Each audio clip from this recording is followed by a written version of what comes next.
Most welcome in St. Xavier's Academy. We will discuss about Microsoft Windows 7 disk cleanup. Quite often we find that there are a number of unnecessary files in the hard disk of our computer. So it is necessary to remove these files.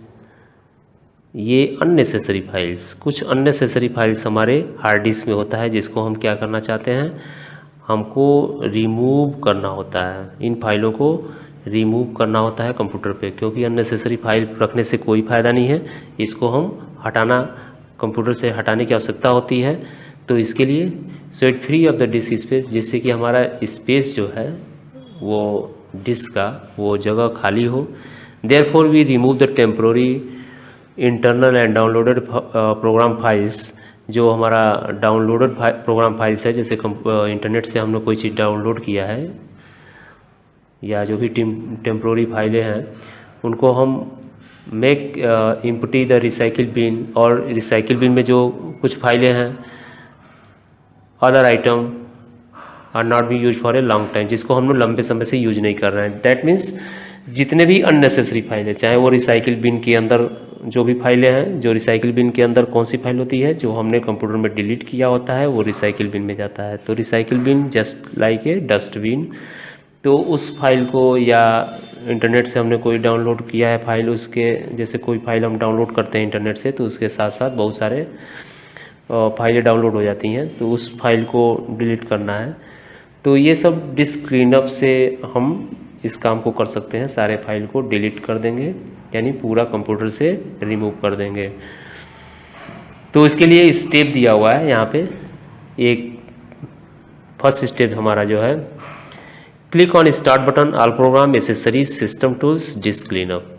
ये आप start button पे click करेंगे, फिर जो मेनू open होगा उसमें all programme पे click करेंगे, फिर एक न्यू मेनू ओपन होगा जिसमें एसेसरीज, फिर आप सिस्टम टूल्स, एसेसरी पे जो क्लिक करेंगे तो आपका एक मेनू ओपन होगा राइट साइड में, जिसमें सिस्टम टूल पे क्लिक करेंगे। सिस्टम टूल्स पे क्लिक करेंगे तो आपका डिस्क क्लीनअप ऑप्शन मिलेगा। डिस्क क्लीनअप ऑप्शन पे क्लिक करेंगे तो यहाँ पे आपका ऐसा एक बॉक्स ओपन होगा। ये dialog box open asking to select the drive.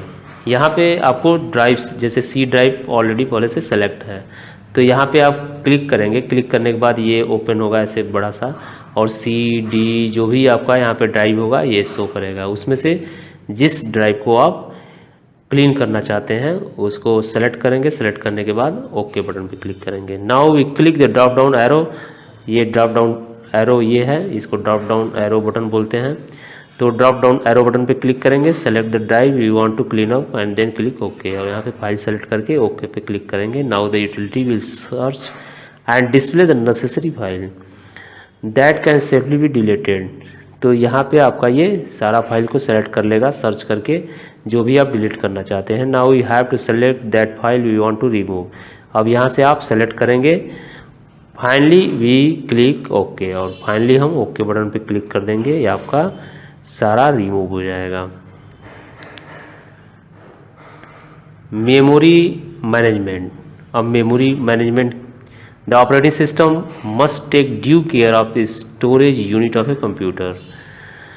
We all know that the computer memory is of two types, internal जिसको हम प्राइमरी मेमोरी भी बोलते हैं, एंड एक्सटर्नल जिसको हम सेकेंडरी मेमोरी भी बोलते हैं। The internal memory consists of ROM, read-only memory, and RAM, random access memory. Apart from these, most computers store program and file on the hard disk of the computer. Hard disk, floppy disk, CD-ROMs, DVD, pen drive, or all of types of external storage media. ये सब external storage devices हैं, जो भी hard disk है, floppy disk है, CD ROM, DVD. तो हमारा जो मेमोरी होता है वो टू टाइप्स का होता है, primary memory and secondary memory. तो प्राइमरी मेमोरी को हम इंटरनल मेमोरी और सेकेंडरी मेमोरी को हम एक्सटर्नल मेमोरी के नाम से भी जानते हैं। तो सेकेंडरी मेमोरी जो होता है वो सेकेंडरी स्टोरेज, जो कि जैसे सीडी है, हार्ड डिस्क है, डीवीडी है, तो ये सारा जो भी होता है वो मेमोरी का मैनेजमेंट ऑपरेटिंग सिस्टम जो है इस मेमोरी का मैनेजमेंट भी करता है। File management, the operating system manage all the file just like an efficient office clerk. It helps to create, delete or modify file easily. Not only that, the OS help us to create folder and directory to store file in organized manner. Searching a file among hundred other file in computer become easy because of operating system. ये जैसे कि एक clerk होता है office का एक clerk होता है, वो क्या करता है, वो सारे जो ऑफिस के फाइल वगैरह हैं वो सारे फाइल वगैरह को मैनेज करता है। ठीक उसी प्रकार जितने भी हमारे कंप्यूटर के अंदर फाइल फोल्डर जो भी सारी चीज़ें रखी हुई हैं उसको ऑपरेटिंग सिस्टम क्या करता है, मैनेज करता है। वो फाइल और फोल्डर को एक ऑर्गेनाइज्ड मैनर में रखता है। और जब भी आप कोई सर्च करते हैं फाइल या फोल्डर तो उसमें 1000 में 100 में अगर फाइल रखा हुआ है तो उसके बीच से वो आप जो आपका रिक्वायरमेंट है उसको आप वो कंप्यूटर सर्च करके देता है। तो ये हमारा विंडोज़ जो होता है माइक्रोसॉफ्ट विंडोज़, तो माइक्रोसॉफ्ट विंडोज़ ऑपरेटिंग सिस्टम क्या करता है, ये सारे फाइल का मैनेजमेंट करता है और जो आप सर्च करेंगे वो आपको ईजिली ढूंढ के देगा। Managing task and CPU usage, the task manager of Windows 7 is a really handy system utility that lists of application and process that are running. It shows system resource usage, various performance statistics and network information.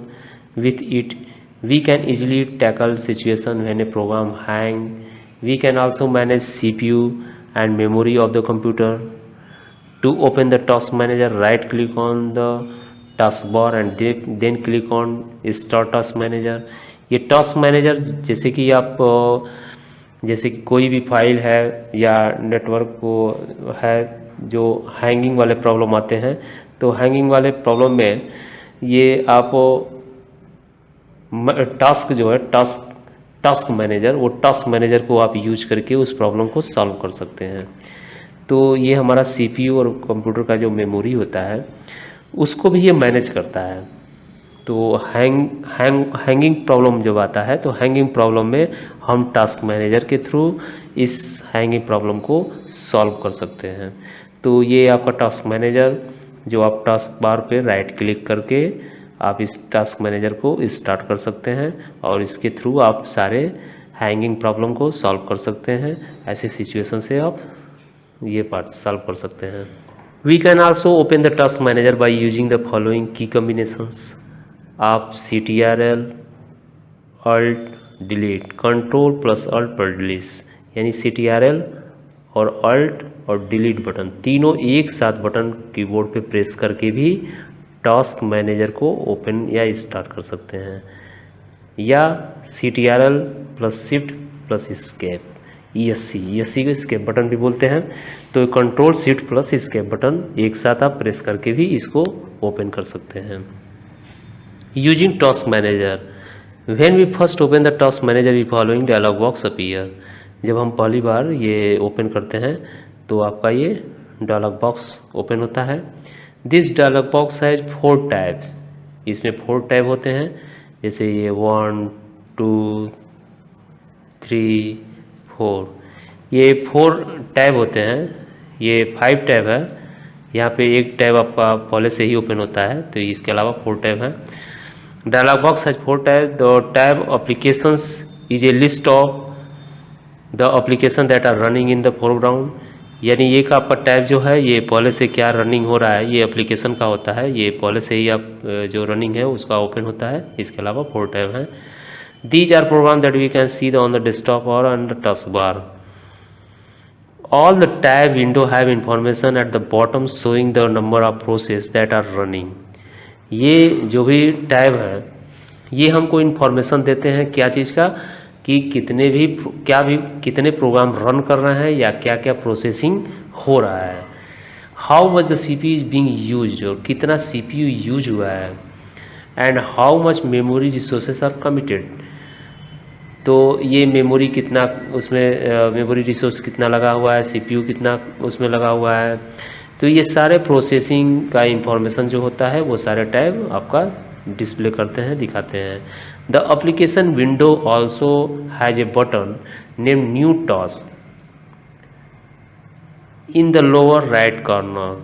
तो ये आपका new task नाम का यहाँ पे right side में एक button होता है। ये common use for task manager is to end a program that has stop responding. जैसे कि ये आपका जो प्रोग्राम है जो रिस्पॉन्स नहीं दे रहा है, कोई भी रिस्पॉन्स नहीं दे रहा है, ये बिल्कुल स्टॉप्ड है। Select an application and click the button end task. तो उस एप्लीकेशन को आप सेलेक्ट करके एंड बटन एंड टास्क पे क्लिक कर देंगे तो वो प्रोग्राम आपका क्लोज हो जाएगा। Another way is to right click on a program entry and click on end task, या आप उस पर राइट क्लिक करके और एंड टास्क पे क्लिक कर सकते हैं तो आपका वो प्रोग्राम स्टॉप हो जाएगा, फुली स्टॉप हो जाएगा। There is also an entry go to process that take us to the actual process that is running a selected program. ये new window will open listing all the process. The dialog box for processes will also open when the tab processes is selected as is shown here. ये much larger group appears the include many background services. ये आपका गो to process क्या है, गो to process पे click करते हैं तो आपका एक न्यू विंडो ओपन होता है और न्यू विंडो में जितने भी आपके प्रोग्राम रनिंग कंडीशन में है या प्रोसेसिंग कंडीशन में है उसका एक लिस्ट दिखाएगा। ये आपका सारा लिस्ट है जो कि प्रोग्राम आपके ये रन कर रहे हैं विंडो पे या प्रोसेसिंग में है। Here we can see how much memory and CPU time each process is taking. This information can be enlightening and can help us decide if something is causing our computer to slow down. Process can be ended either by a right click menu or the button end process that is in lower right corner of the dialog box. ये जैसे कि यहाँ पे हमको CPU या memory जो processing में खर्च हो रहा है जिसकी वजह से हमारा सिस्टम जो है सिस्टम स्लो हो गया है या सिस्टम का वर्क स्लो हो गया है, तो उसके लिए ये हम क्या करते हैं जो भी हमारे प्रोग्राम हैं या सॉफ्टवेयर हैं उसको परमानेंट क्लोज करने के लिए हम उसको सेलेक्ट करके या राइट क्लिक करके करने के बाद इस एंड प्रोसेस पे क्लिक करके उसको परमानेंटली हम स्टॉप करते हैं ताकि हमारे ये कंप्यूटर का जो प्रोसेस है स्पीड है वो थोड़ा फास्ट हो। CPU and memory usage can have a large variation. The performance tab show graph of usage. An example is shown here which can be useful in tracking down resources usage. जो भी यहाँ पे देखो ये सारा दिखा रहा है कि जो भी हमारा ग्राफ के माध्यम से जो भी इसमें रिसोर्सेस हमारे यूज हुए हैं वो यहाँ पे रिसोर्सेस यूजेज का ये ग्राफ के माध्यम से दिखा रहा है। How to tackle non-responding programs. Task Manager has a very useful capability to open a new program. It is obtained by clicking the button New Task. ये न्यू टास्क पे क्लिक करके आप एक न्यू प्रोग्राम या new file को open कर सकते हैं on the application tab window that is mentioned above. This feature can come in a very handy if a program is stop responding to the operating system. यानी अगर जैसे कि कोई प्रोग्राम हमारा हैंग हो गया है या रिस्पॉन्ड नहीं दे रहा है तो उसके लिए आप न्यू टास्क करके यहाँ पे उस फाइल को ओपन कर सकते हैं. We may simple clicking on the program entry on the application tab and click on the end task button. और उस प्रोग्राम को ओपन करने के बाद आप इन टास्क बटन पे क्लिक करके उसको आप स्टॉप कर देंगे. Jump list. Jump list is a new feature in Windows 7. This feature takes a right to the documents, pictures, songs or website that we use frequently. इसको हम frequently यूज कर सकते हैं जो कि हमारे Windows का एक न्यू फीचर है. To open a jump list, we just right click in a program icon on the taskbar.